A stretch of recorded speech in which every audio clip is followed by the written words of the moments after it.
호르몬에 민감하게 이렇게 기능이 조절되는 장기들이 있어요. 유방이라든가 자궁, 그다음에 갑상선, 그다음에 뭐 전립선 이런 것들은 다 우선 저희 앞에 아주 색이 고운 플라스틱인 거죠?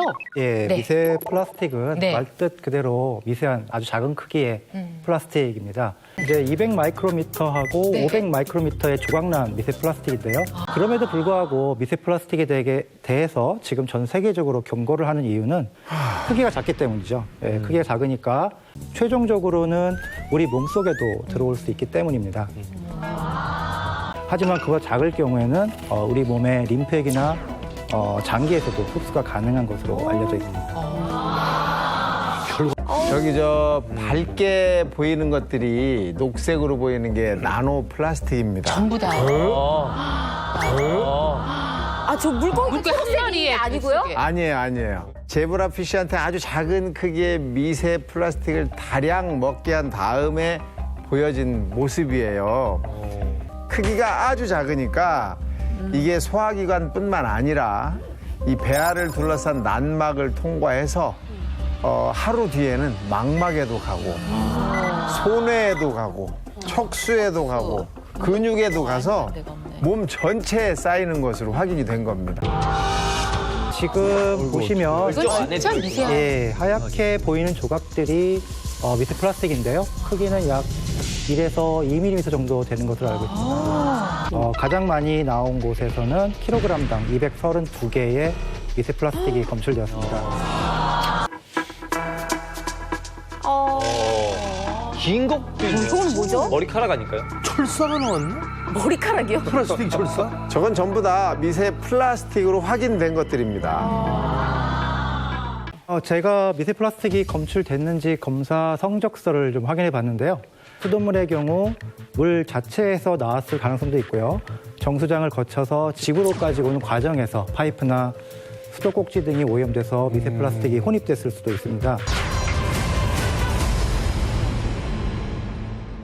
비스페놀 A 같은 이 환경 호르몬이 섞여 있는 이 플라스틱.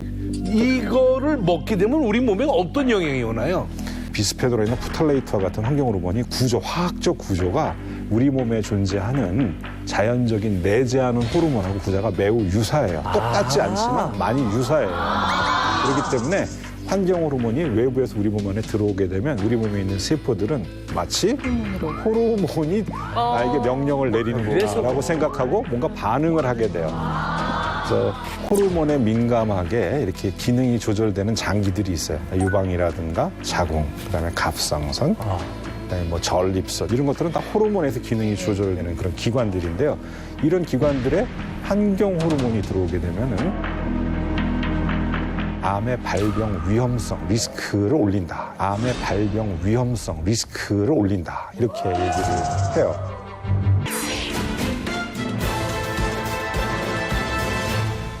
미세 플라스틱 알갱이를 만나면 착 붙어요, 거기에. 네. 그러니까 미세 플라스틱 표면에는 굉장히 많은 양의 그 화학물질들이 붙게 되는 거예요.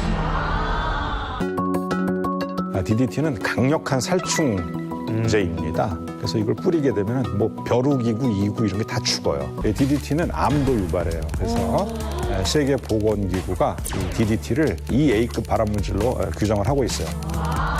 문제는 어린 시절에 한두 달 정도 먹었던 여자아이인데요. 이런 애들이 나중에 결혼을 해서 아이를 낳았어요. 근데 그 아이들이 검은 피부를 가진 아이를 낳아. 그러니까는 검은 피부를 가진 아이를 낳아. 그러니까는 어린이 시절에 잘못 먹은 PCB 때문에 이 여자가 성인이 돼가지고 문제가 크게 생긴 거예요. 네. 그리고 나서요 거기서 끝난 게 아니라 지금까지도 2세대, 3세대에서도 계속 여러 가지 이상 증세가 나타난대요. 다이옥신입니다. 다이옥신 많이 들어보셨죠? 네. 다이옥신입니다. 다이옥신 많이 들어보셨죠? 네. 세계보건기구에서 1급 발암물질로 지정한 대표적인 독성물질인데요. 거의 맹독에 가까운 독성물질이라고 보시면 돼요. 이 피해가 유전적으로 세대를 넘어서 계속 나타난다고 하는 것인데요. 고엽제에 노출됐던 당시 베트남 사람들이 낳은 아기들에서 장애가 관찰이 됐대요. 그다음에 그러면 아빠가 노출되거나 뭐 가족 엄마가 노출되고 아기에서 그런 문제 생기는데 거기서 끝나는 게 아니라 지금 4세대에 걸쳐가지고 계속 4세대. 그 피해가 나타나요. 그러니까 이게 이런 독성 물질이나 또는 환경호르몬 이런 것들이 당대에서 끝나는 물질이 아니에요.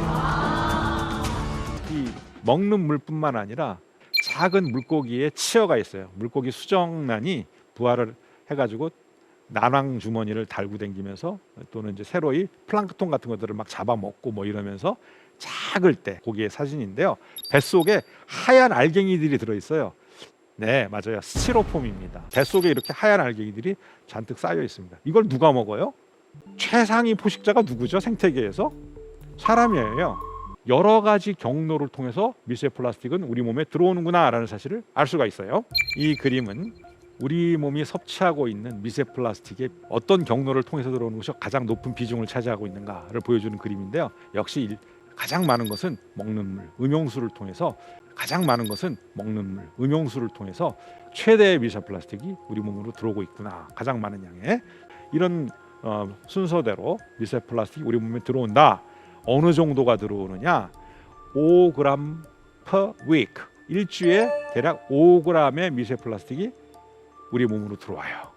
바로 5g이라고 하는 양이 어느 정도냐? 신용카드 한 장 정도의 중량이라고 해요. 신용카드 플라스틱으로 되어 있죠. 일주에 신용카드 한 장은 씹어 먹는 거예요. 쉽게 얘기해가지고. 어떤 여성이 지금 신용카드 물어 뜯고 있는데 바로 일주에 신용카드 한 장 먹는다. 그러면 1년이면 얼마예요? 대략 한 250g 이상의 미세 플라스틱 먹고 있어요. 그러면 10년이면 2.5kg, 한 3kg 가까이. 미세 플라스틱 알갱이가 적게 검출된 생수 사 먹어야 되겠죠. 그러고 싶겠죠, 여러분. 그렇죠? 물맛도 중요하지만 맛보다 더 중요한 건 나의 건강이니까. 그렇죠? 이런 거. 사람들의 편의를 위해 쓰여지는 이 플라스틱은 버려지면 결국 돌아서 작은 조각이 된 상태로 우리 몸으로 들어오게 됩니다. 이 미세 플라스틱이 우리 뇌에 어떤 영향을 미치는지 연구 결과가 하나 나왔는데요. 중요한 역할을 하는 세포들이 제 역할을 못하도록 만든다는 겁니다. 박상욱 기자입니다. 위장이나 신장 등 소화기관은 물론 뇌에도 쌓였습니다. 위험한 물질이 뇌 안으로 들어오게 하지 못하는 혈액-뇌 장벽도 뚫었습니다. 단순히 뇌에 축적되는 것 이상의 문제도 있었습니다. 우리 뇌에는 미세 악교세포라는 게 있습니다. 외부에서 들어온 나쁜 물질을 분해해 뇌의 건강을 지켜줍니다.